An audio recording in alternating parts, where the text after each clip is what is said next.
حلفاً کہتا ہوں کہ پاکستان کی ISI کی لوگوں نے ہمیں باقاعدہ ٹارچر کیا ہے، ہمارے خلاف انہوں نے چھاپی پڑوائی ہے، ہمارے بچوں کو اٹھایا ہے، ہماری خواتین کی تذلیل کی ہے، اور آج ہماری خواتین کی تذلیل ہوئی ہے، کل پوری خیبر پختونخوا کی خواتین کی تذلیل یہ کرائیں گی اگر ہم آج ان کو نہیں روکیں گے۔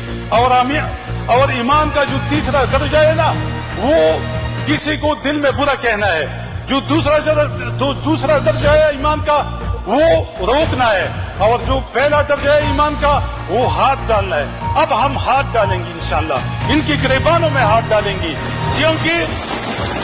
کیونکہ یہ ہماری ایمان کا پہلا درجہ ہے کہ ہم ان کی گریبان کو ہاتھ ڈالیں۔ اگر کوئی ہمیں ہاتھ ڈالتا ہے تو ہم بھی ان کی گریبان کو ہاتھ ڈالیں گے، کیونکہ آئین کو یہ نہیں مانتے۔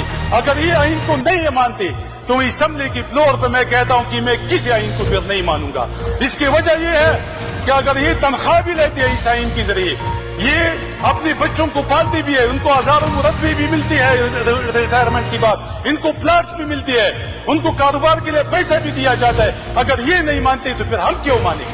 ہم کیوں اس آئین کو مانیں؟ پھر اس آئین میں امینڈمنٹ کرو، اس آئین میں کہو کہ یہ جو لوگ ہیں، یا یہ عیسائی ہے یا پاکستانی فوج ہے یا جو یہ بچے کچھ لوگ ہیں، ان کے لیے الگ کوئی شک ڈال دو کہ یہ سب گناہوں سے مبرہ ہے، یہ جو بھی کریں گے یہ کریں تو ٹھیک ہے۔ پاکستان میں ہم سیاست کریں گے تو کریں گے، پھر نہیں کریں گے۔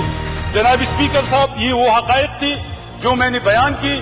میں اپنے سارے ایوان کو کہتا ہوں کہ جس کے ساتھ بھی یہ ظلم کیا ہے اور جس نے بھی کیا ہے ان کا باقاعدہ نام لے لے، تاکہ یہ لوگ بے نقاب ہو جائے کہ ان لوگوں نے کیا کیا ہے اس سیاست کی